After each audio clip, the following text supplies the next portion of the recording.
Here are some quick questions to help you test your knowledge for Edexcel GCSE Physics Paper 2. If you haven't seen the full video going through everything you need to know for the paper yet, it's worth watching that first. Link is in the description. You'll probably want to pause the video for any calculation questions here. Oh, and you'll need a calculator too. Let's go.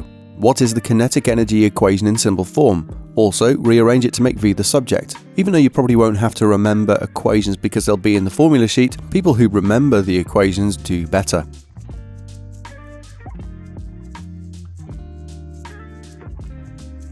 The equation is E equals half mv squared. That's kinetic energy equals a half times mass in kilograms times speed squared in meters per second. Rearranged, V equals the square root of 2e over divided by m. What is the equation for gravitational potential energy, GPE, and how high off the ground is a 500 gram ball if it has 100 joules of GPE? Let's say that G, gravitational field strength, is 10 in this case.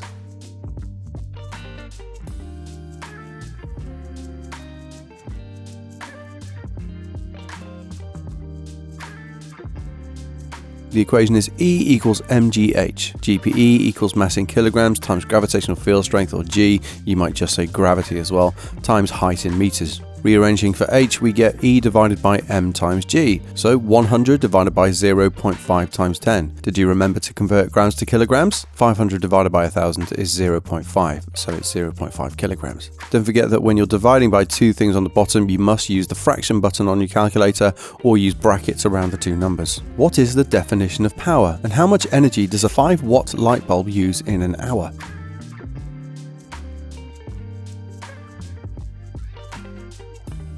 Power is the rate of energy transferred, or rate of work done. Work done is just another fancy term for energy transferred. Any rate is something divided by time, so power equals energy divided by time. P equals E divided by T. Rearranging to make energy the subject, we get P times T. So 5 times 3600 is 18,000 joules, or 18 kilojoules. The 3600 is just 1 hour in seconds, which is what it has to be in order to go into the equation. The 5-watt light bulb only emits 3 watts of light. What is its efficiency as a decimal and percentage?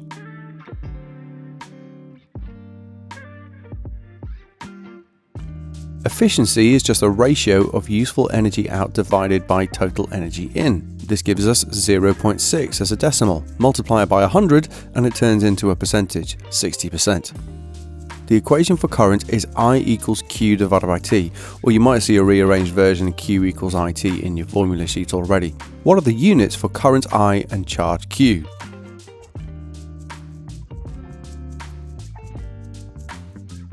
Current is measured in amperes, usually we just say amps for short, but we just write A. Charge is measured in coulombs, they're groups of electrons essentially. Current tells us the rate of flow of charge in coulombs per second. So a current of 10 amps, say, means that 10 coulombs are passing every second. What is Ohm's law, and how can it be used to find the resistance of this resistor from its graph?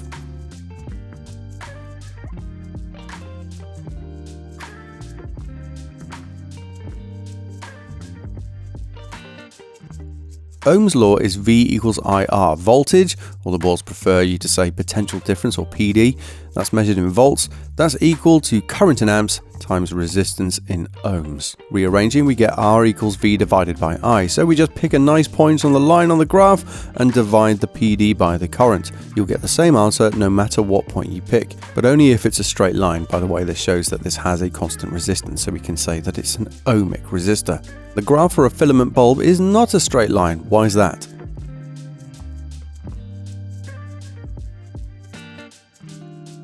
As the filament in a bulb is made of metal, that consists of an ionic lattice surrounded by free electrons. The higher the current, the hotter the metal gets, and the more these ions vibrate. This makes it harder for the electrons to flow as they collide more frequently with the ions. That means the resistance gets higher at larger currents. That's why the graph is curved. But just remember that if you want to calculate the resistance from this graph, you always pick a point. You never draw a tangent on this graph, ever. What is true for electrical components in series and parallel? Bonus points if you can find the missing numbers.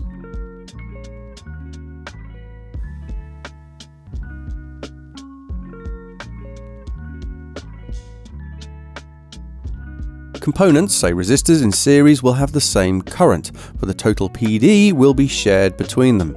If the resistances are the same, this PD is shared equally. If not, the larger resistor gets the larger share of the PD. So you can hopefully see that the 12 volts total here will get split into 8 volts and 4 volts according to the resistances. Components in parallel have the same PD, or rather their branches do, we should say. It's the current that's shared this time, so there must be 0.4 amps flowing in the bottom branch. Using V equals IR, the missing resistance must be equal to 12 volts divided by 0.4 amps, that's equal to 30 ohms. Electricity questions pretty much always come down to this, using your knowledge of series and parallel circuits with Ohm's law. What are thermistors and LDRs, and what do they do?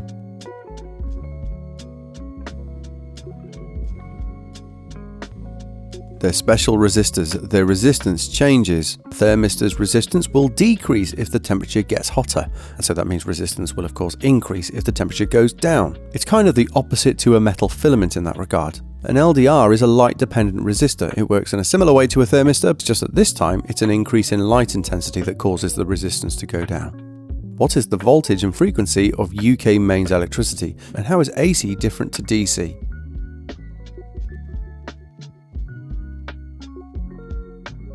Mains voltage here in the UK is 230 volts and its frequency is 50 Hz. It's AC, alternating current, sometimes called alternating PD. The current and PD reverse direction so many times a second. DC is direct current, or direct PD. The current and PD do not change direction. That's what you get out of batteries, for example. What fuse would you need in the plug of a 2 kilowatt kettle? Here's a hint: you need the equation that links current and electrical power.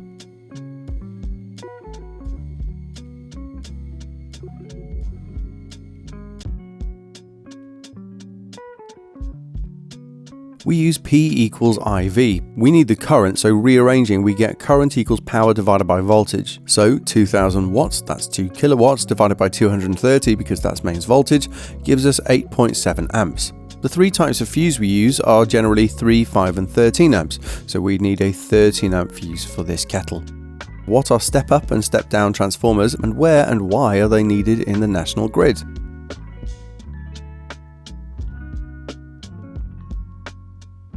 A step-up transformer increases the voltage of the electricity from a power station before it enters the grid's network of cables. This is important as it decreases the current. This reduces the amount of energy or power lost as heat due to the resistance of the cables. A step-down transformer is at the other end. It reduces the voltage down to a much safer 230 volts for use in homes and businesses. What kind of charge is at the center here, producing this electric field?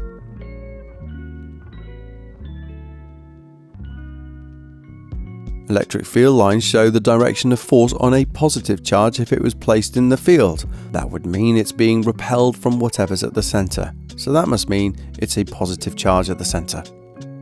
How do you find the density of regular and irregular objects?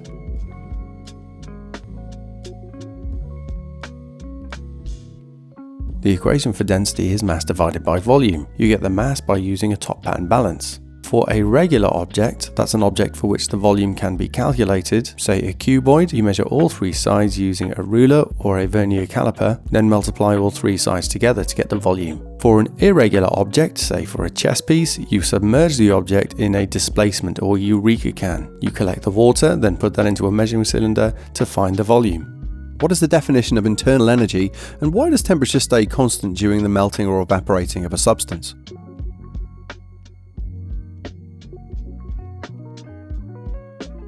Internal energy is the sum of kinetic and potential energies of all particles in a substance. Temperature stays constant during a change of state because the energy supplied to the substance at these points is being used to overcome the forces of attraction between the particles. This only increases the potential energy of the particles.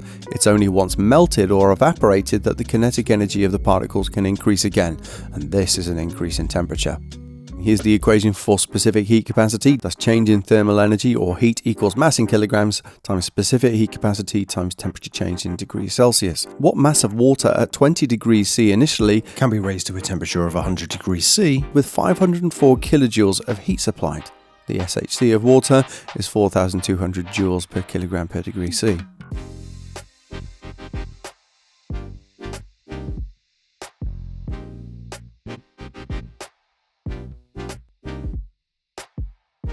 delta T is 80 degrees. We want to calculate M, so we need to rearrange the equation to get M equals delta E divided by C times delta T, or delta theta. So 504,000 joules, did you remember to convert kilojoules into joules by multiplying by 1,000, divided by 4,200 times 80, that's our temperature difference, don't forget your brackets again, that gives us 1.5 kilograms. How much energy would it take to melt 50 grams of ice?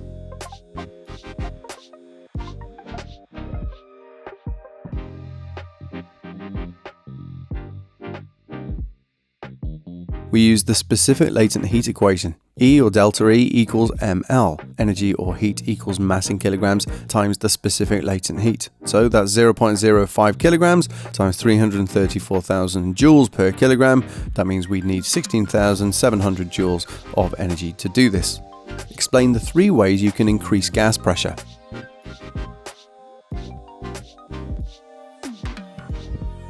You can decrease the volume or add more gas. Both of these result in particles colliding more frequently with the walls of the container, say the walls of a balloon. You can also heat the gas. This increases the kinetic energy of the particles, meaning they not only move faster, so collide with the walls more frequently, but they also collide with a greater force.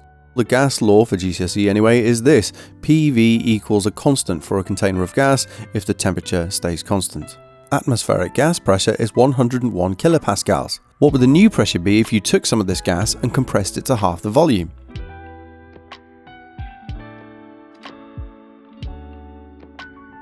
The pressure would double to 202 kilopascals. This is because pressure and volume are inversely proportional. To prove it, we can write P1V1 equals P2V2, 1 just being before, 2 being after. Rearranging it to find P2, the pressure afterwards, and putting in the numbers, just using 1 and 0.5 for the volumes because we know it's just been halved, we end up with 202. As this is a proportionality or ratio question ultimately, we can use the shortcut of not converting units. Our answer will just be in the same unit as what we put in, kilopascals in this case. Using Fleming's left-hand rule, which direction will the wire move?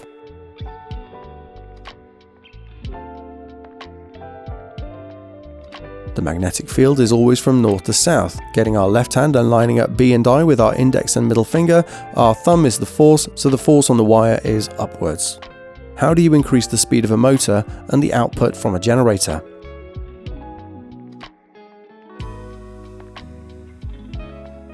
In both cases, you can add more turns to the coil or use a stronger magnet. To make a motor spin faster, you can also increase the current or PD. To increase the output from a generator, just turn it faster.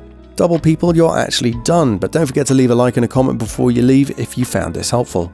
If there are half the number of turns on the secondary coil compared to the primary coil on a transformer, what does that mean for the current if it's 100% efficient?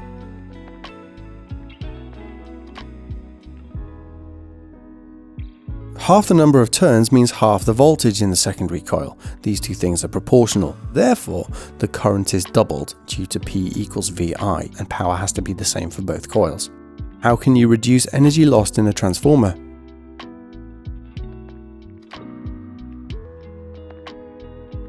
You can laminate or layer the core to reduce eddy currents. You can use a soft iron core, which is easily magnetized and demagnetized. Finally, you can use low resistance windings. Where does the energy come from in fission and fusion?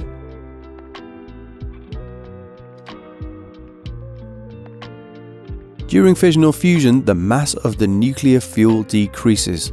This mass is turned into energy. What is the principle of moments, the equation for a moment, and therefore what is the missing force here?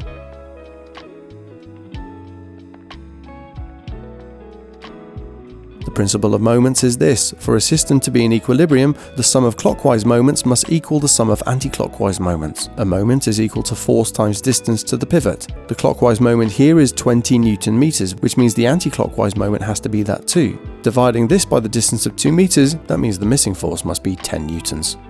Leave a like and a comment if you found this helpful. All the best in your exam, and I'll see you next time.